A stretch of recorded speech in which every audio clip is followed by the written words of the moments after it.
Hello friends and dear viewers. I am Dr. Kiran Sekhar, who is a infertility specialist at Kiran IVF and Test Tube Baby Center, situated at Khairatabad in Hyderabad and Manikonda in Hyderabad. We have other branches in the other cities of India and other places.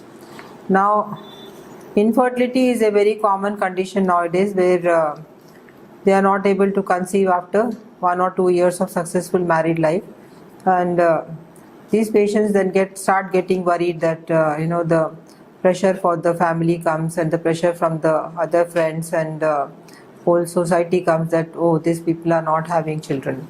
So this kind of a outlook is not to be encouraged, and this is also some type of a condition where actually you need the doctors or experts help. Now lots of advances have taken place in the field of infertility. Earlier we did not have this very latest equipment in our labs. We did not have the other paraphernalia or the instruments to actually take the eggs out of the female body and then fertilize them in the lab. Now this has all become a very state-of-art technology. The infertility lab is a very highly accomplished place where actually very good embryologists are working. The lab equipment is also of a very high caliber and very high quality, where actually you can make babies and then grow them to about 6 days of life. Earlier it was not possible. When we started IVF about 30 years back, we could grow them only for 2 to 3 days. But then new technology came, new media came, and then we are able to grow them up to now 6 days, 6 or 7 days, and then finally when the baby or the miniature embryo or baby is actually about more than 200 cells, we put it back into the uterus. So this is the new technology of IVF and ICSI.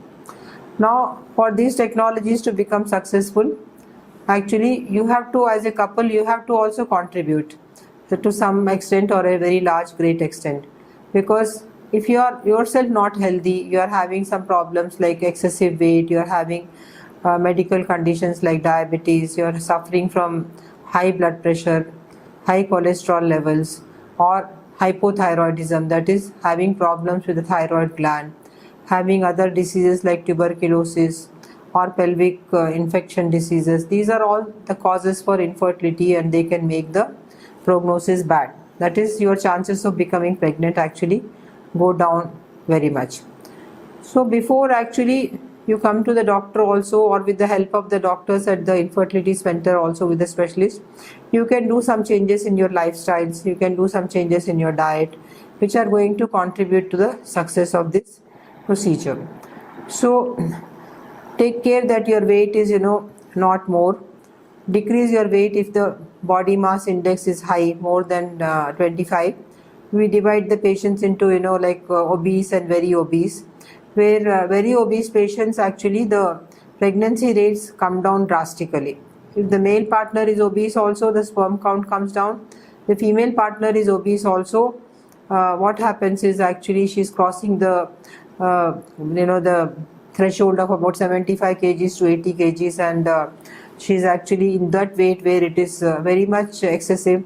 What happens is the egg quality, the quality of her eggs and the quality of her embryo and the implantation capacity, that is the capacity of this embryo to go and stick in her uterus, also comes down. The chances of abortion also, that is the pregnancy loss, also increase, and chances of premature delivery and other complications during pregnancy like onset of diabetes also increase. So if you want a good result with IVF, then the patient's cooperation is very, very important, and they have to come full-fledged in their minds and in their hearts that, oh, we are going to actually become fit for this procedure, and then only undertake this procedure.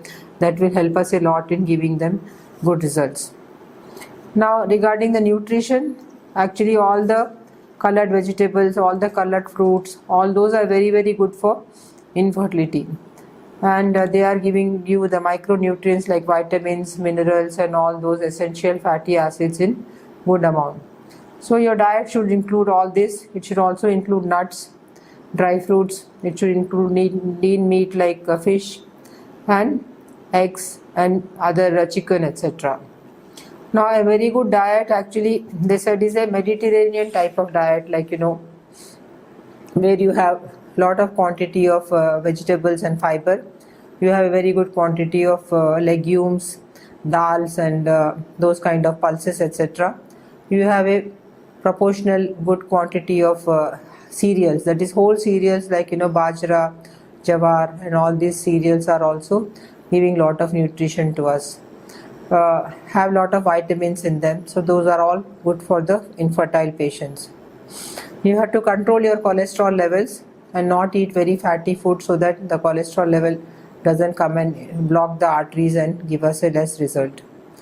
You have to control the PCOD. In the female partner, you have to control your PCOD. Like if you are eating food which is food from outside, like which is coming in packages or in tins, and you are eating lot of trans fats which are there in all the what food we are getting from various places in the city or wherever, the high fried food index is there, then that is giving the lady a very bad fatty component to her blood sugar and the other levels, and then she is going on becoming obese, and this obesity actually affects her ovaries and leads to polycystic ovary and diabetes. So this girl has to control her weight and not actually become overweight. Olive oil and other things which are good oils can be used. Extra virgin olive oil and other forms of olive oil are good when compared to other cooking mediums. Red meat has to be avoided because red meat again can be cause for cholesterol. Then exercise, not very excessive, not very less. You have to do a moderate amount of exercise every day of the week, or sometimes if you want you can take rest for one day, but other 6 days of the week a very good amount of exercise has to be done, so that the pelvic blood flow and the blood flow to the uterus increases, and then in the male partner the sperm count also is benefited by this. Excessive running, very excessive running or very strenuous exercise is not advised. Other fruits and other vegetables and other ingredients which increase the blood flow to the pelvic organs also is advised. Avoid chemicals, like in touch with the paints. Whoever is working in the paints factory or in dyes or in working in the printing press, we ask all this history when we are taking their history, and we ask them to avoid close contact with the chemicals. In the male partner and the female partner, again smoking has to be avoided and excessive drinking has to be avoided. Drinking of alcohol is also avoided. A very small social drink will not going to harm. Other chemicals which can be sometimes harmful are the parabens and the other chemicals which are present in scents and perfumes, etc. So you have to avoid the excessive use of perfumes and scents. And same thing with the soaps also. You can use some natural soaps which are available in the market. Avoid plastic bottles, drinking from the plastic bottles, and as I said, paints and dyes have to be avoided, and a close contact with the chemicals or people who are working in such kind of factories. We take a special history for them and ask them to avoid all this before they want to become pregnant. 3-4 months before that they have to avoid all these chemical contacts. If your BP is more, then control the blood pressure, otherwise this is also going to affect your chances of becoming pregnant.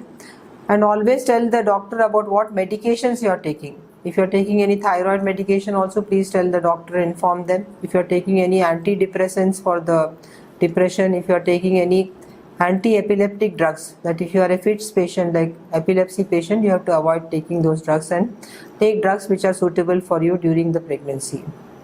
Supplements have to be taken, like folic acid, calcium, magnesium, iron, and other omega-3 fatty acids. And emotionally you have to become strong, because it's not necessary that in the first cycle itself, when you come to the doctor, you will become pregnant. The first cycle pregnancy incidence is only about 50%. That too, if your eggs and sperm quality is very good, 50% of the couples will become pregnant in the first cycle. Next cycle, another 20 to 30% may become pregnant, because if whatever has gone wrong, the doctor tries to correct those factors, and then next time the pregnancy rate increases by another 20%. Sometimes you may need a third cycle of IVF also, because maybe last about 10% or 15% of the patients may be very difficult patients, and they have various factors which I will be talking to you in other videos, where those factors come into play, and then these are difficult cases to conceive. We are going to talk about those difficulties also. So be prepared emotionally that sometimes we may fail also, and a good support system at home should be available. A good support system at work should be available, where they help you out, that understand that you are undergoing this stressful treatment or you are undergoing this kind of therapy and you need help. Thank you.